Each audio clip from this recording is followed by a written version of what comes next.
guys, I'm here again to answer some questions from the members of my website. So let's just crack straight on. First one, from Amy W. She says, have I got any tips and suggestions for food planning? Breakfast is always a difficult decision for me. I love eggs but can't eat them every day.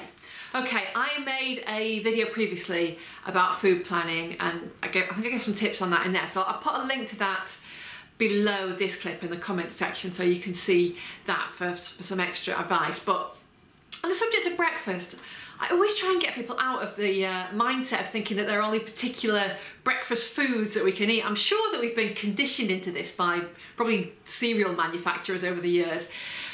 Obviously, like, you know, a lot of people prefer something a bit lighter for breakfast, something easier to prepare, but that's nowhere near as limiting as people tend to think.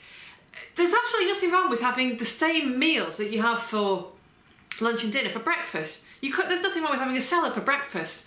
Eggs are fantastic. Eggs are my favourite breakfast. They're the ultimate breakfast as far as I'm concerned. So, you know, do keep going with those. And there are so many different ways you can prepare them. They don't really get boring. You know, an omelette tastes very different from a boiled egg, for example, and then scrambled eggs is something different again. And then you can add in different veggies and other ingredients to make them a little bit different every day. But you don't have to have eggs every day. Cold meats, they're a good option. And maybe with a few bits of salad, cold slices of meat with tomato or cucumber or whatever you like, that's a nice breakfast. But, you know, as I say, there's nothing wrong with having, you know, warming up a little bit of what you had for dinner the night before. I mean, you probably won't want to think of it super spicy or too rich, but you might, and if you do, then that's fine. Whatever you want to have is absolutely fine. And, you know, that can be part of your meal planning. You know, you can plan to leave a little bit, make a little bit extra and leave some for the next day, either for breakfast or lunch, and that's fine. So try to get out of that breakfast foods mindset. And the other thing is, I just want to quickly say, I quite often find with people that before they started switching to a healthier diet, they used to eat maybe just one or two different breakfasts every single day, because most people are creatures of habit in the morning. And then as soon as they get into this idea that they're changing their diet, I think people panic a little bit about breakfast for some reason. I suppose because it tends to be something that we need to get out of the way early in the morning. And they'll sort of say to me, well, what can I have? What should I have for breakfast? And I'm like, well, do you like eggs? And they go, yeah. And I'll say, well, all these different types of eggs. And I'll go, okay, great, what else? And then I'll say, well, yeah, cold meats. And they'll go, okay, great, that's something else I can have. What else? And then I'll go, well, I don't know, maybe yogurt and nuts. And they'll go, great, what else? And they'll want this long list of different foods for breakfast. Whereas before, they just ate one or two different things. So, you know, guys, there's nothing wrong with having, you know, especially if it's a very complete, you know, very good, nutritious breakfast that you're having every day, like, say, eggs and veggies. There's nothing wrong with repeating that. And so think about what you ate before. Don't try and overcomplicate it. I'm not saying that you are in particular, Amy. That's just a piece of general advice for everyone. Hope that's helpful. Next question. The Rose Runner. Rose, she's asking, she says, oh, this is an interesting one. I'm interested in what you think about lifting heavy possibly impacting on my running form. I told my physio about it and what we do on your programme, and she said that lifting heavy would make my running less fluid and might impact on form. I disagree, but I'd like to hear your take on that. That's very interesting. I've never heard... I know lots of physiotherapists. I've got a lot of respect for the profession and I speak to them quite a lot. And I've never heard that said before. I suppose if you were putting a lot of emphasis on very heavy lifting with very low repetitions, especially if your form wasn't very good and you weren't doing very much other types of training, I can see how that might have a detrimental impact on your running, possibly.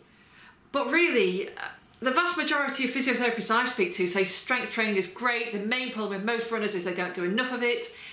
Obviously your form needs to be good, but you guys who are training with me know I do impress on you all the time about form, and it's something that we talk about a lot. So, and you know Rose, because you're on the forums a lot and on the website, and you've been talking to other runners, and you've seen how much this type of training improves their running. So I think you're just asking for a little bit of reassurance that of my take on it, and that's it. Yeah, I mean, I'm sure that the strength training you're doing on this program and the amount of strength training you're doing is going to do your running a lot of good. So yeah, I'm a little bit puzzled about why your physio said that. Might be worth talking to them a bit more about it to find out what they're thinking. I'd be interested to hear if you do have that conversation. Okay?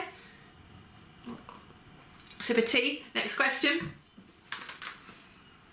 It's from Liz. Liz R asks, this is quite a long one, I'll try and cover all of it. Let's have a look at what she says anyway. So she says, my diet is pretty good, but one of my goals for the next round is to shift a bit of extra fat. So I'm aiming to gain some more muscle and eat a bit cleaner over the next round. I plan to stay booze-free, reduce my refined sugar intake and eat as much protein as I reasonably can along with veggies, salads and berry fruits. I shall still avoid very low-fat stuff as it's packed with goodness. I will still avoid very low-fat stuff as it's packed with goodness knows what. I think what you mean there, Liz, is like sort of processed food that's branded as very low-fat rather than just foods that are low in fat generally. I'm sure that's what you mean. But I wonder if it would be useful to just reiterate the whole eating well thing rather than dieting thing, and how to tailor your food intake for muscle gain and or weight loss. I think it's something different depending on where you are hoping to be, but I may be wrong. Okay, yeah, it is different. If your main priority is strength gain, you're going to be wanting to eat a lot more than if your main priority is fat loss. So it is important to realise that. With my programs, people do tend to gain muscle at the same time as shedding fat, especially when they first start.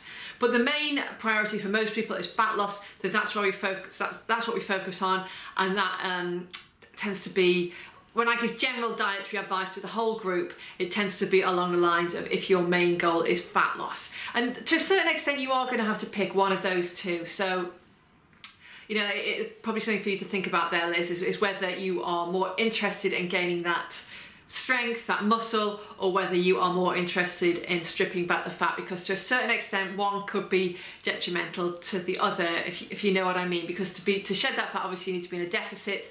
To gain muscle at a diet which would be designed for you to gain muscle would probably have you in a slight excess, if anything. So those are the differences, but you know, a lot of the principles are the same. So you want to be filling up on good proteins and fresh veggies, and that's, you know, that's something to think about whether you're, whatever your goals are. I mean, one of the things that I generally recommend is to just try and before I go on, actually, I noticed you were saying, Liz, that you're going to go alcohol free and stuff like that. That's not, you know, that's fine if you want to do it, absolutely great. You know, I'm not, certainly nothing wrong with that, but just to point out that that's not something that I sort of say is as it's not something that's kind of among my guidelines. My mantra, as you probably know, especially if you've read my book, is mostly healthy most of the time, which you'll quite often see probably on the site abbreviated to mostly. So that's what people mean, or that's what I mean when we come up with mostly. We're reminding ourselves of the mostly healthy most of the time guidelines. So if you want to have like, you can't, if you're going to be drinking, if you're thinking of drinking booze every night, then that is going to make fat loss very difficult for you. However, if you are eating mostly healthy most of the time, you know, a glass of wine at the weekends is probably going to not inhibit your progress too much. I've gone off on a tangent there. What was I saying? Strength gain versus fat loss. Oh yeah, no, I was talking about protein and veggies and cutting out. Yeah, so this is where I was getting to. So yeah, my main recommendation, especially if people are looking to lose fat, is to cut right down on processed carbohydrates. That does not mean never eating a potato. It doesn't even mean never eating a piece of bread, but it means getting those things down to a minimum and replacing them, not just taking them out entirely and not having anything, replacing them with veggies. And what people tend to find is that they don't miss stuff like pasta and bread very much at all, because when you replace those things with vegetables, not only are you nourishing your body better than those sort of empty carbohydrates, those foods, they're just meal bulkers really. They don't taste as much, which is why we don't tend to have them on their own, which is why we tend to drench them in sauce. They don't taste as much and they don't have much nutritional value at all. Replace those with veggies, like just a few examples. People, kind of when they're doing the transition of getting rid of those foods, or I should say cutting them right down in their diets, they like to have something which is an easy switch. So for rice, for example, a lot of people have grated cauliflower. You just grate up cauliflower, fry it up in a bit of oil, use it as rice. It's delicious. It's more tasty than rice, it's more nutritious, and it probably make you feel fuller for longer. Pasta, people sometimes sort of strip vegetables into tiny strips. So you know, some cheese graters have that like long bit that sort of long option down one side. I'm not explaining this very well. Or you can just cut them into thin strips with a knife or a potato peeler. Actually, that's probably your best option. Use a peeler. On a courgette or a carrot or something like that, cut it into thin strips, and then you can either fry it or boil it in a little bit of water. It doesn't take very long at all, just a couple of minutes till it's soft. You'll know when it's ready for you. Use that as pasta. And that's just a couple of options. If you want more of these, come on the website, get into the food section and state the things that you would like a replacement for, and you will get lots of ideas, I'm sure. So yeah, once you start replacing those empty processed carbohydrates with those with fresh veggies, and fill up on proteins too, especially good lean proteins, but you can have a bit of fat as well. Don't be afraid of fat in the diet. You will find that it's very satisfying. You will find your meals are very tasty, and you will also find that they're healthier and that the fat starts coming off. So I think that's what you wanted me to cover, Liz. I'm going to finish up here because I don't want these videos to go on too long. I know there are loads more questions on the site that I need to get around to answering, and I'm going to try and make another one of these videos before the end of the week, and then a couple more next week, so hopefully I can catch up. But I really love answering your questions. I really love talking to you directly like this. Let me know what you think and keep the questions coming. I will try and get to everyone eventually. So yeah, cheers guys, see you next time.